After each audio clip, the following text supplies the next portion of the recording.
When you're parenting a child with some challenges that can't be seen, it really is hard.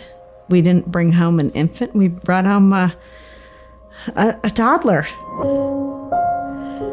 The world was a very scary place for her at first. She didn't trust anybody, had difficulty attaching, was quite aggressive. And, rightfully so, because where she came from was a very scary and unsafe place. Dee would get between us and hit me and just didn't want, any of that affection. She didn't want any of that. But one night we were laying in the bed, normally wouldn't want me to even be there. But she tolerated me lying there, and I thought, okay, this is good. I'm not getting punched, so this is a good sign. Just gonna see what happens. And Dee puts her hand on my face and turns my face towards her to look me in the eyes. And I start crying. I was like, she's in there. That's telling me, hey, don't give up on me. So I didn't, and I never will. It's really important to have the supports. I think it takes a whole village. And definitely the staff here at Eliada, unbelievable support for us. For a child to cry and not have their needs met under one, it's detrimental to their development.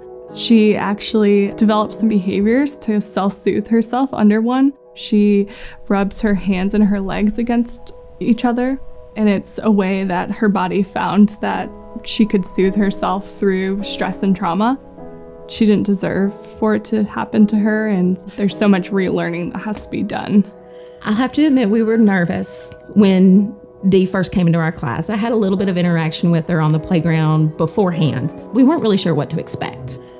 We knew that she had a difficult time with transitions and that she may want to run away, and she was able to open classroom doors, and she knew good hiding places. And so safety was a big thing for us. When I first dropped off Dee to Eliada, she was still a very untrusting, small, little person. And I could hear her screaming. And everybody got to recognize her scream.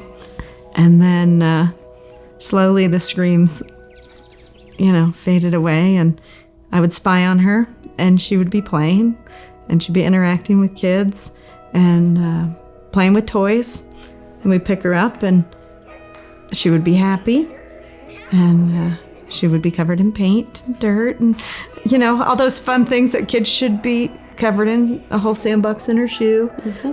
But that was really good to us because it meant that she was being a kid here. One of the first things that told me we were making progress with Dee, she had been in the classroom for 6 months or so. It had been a little while, and we were out on the playground, and she was sitting on the deck playing, and it was time for me to go. And I walked by her and was walking out the gate, and I said, "Bye, Dee. I'll see you tomorrow." And she goes, "Bye, Miss Amy. I love you." And for a child that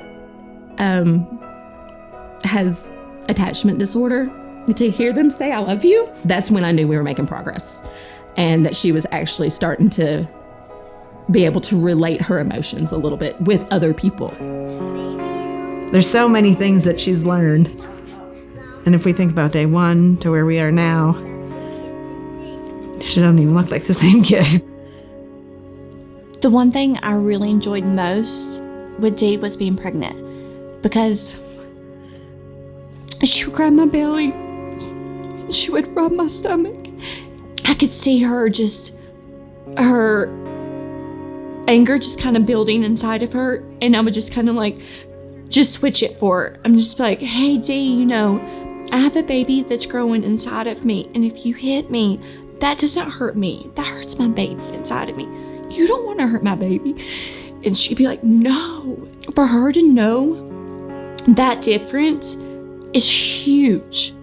I just am in awe of just the progress that she made. Not being able to really communicate her needs very well, not being able to talk with others, not being able to interact with peers. And by the time she left the 3-year-old classroom, she had friends, people that she said, this is my friend, and people that she could choose to play with and that she could play with responsibly.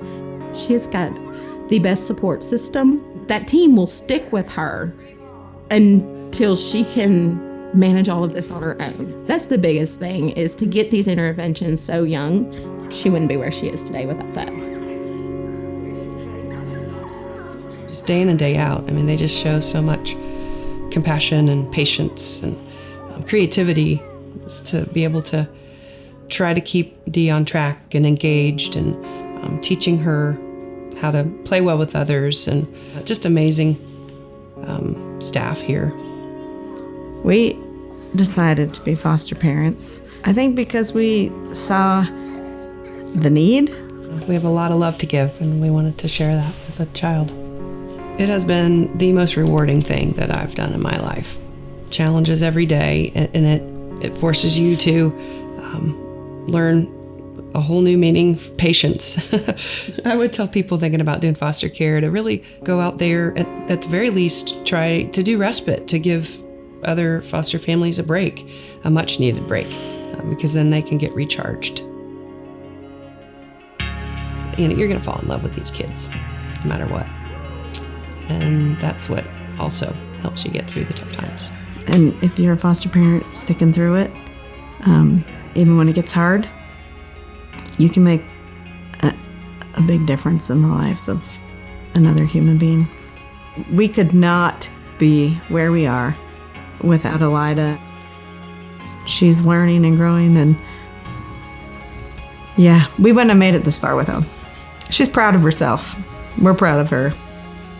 I think overall she'll say, I can do it. I'm proud. I'm proud.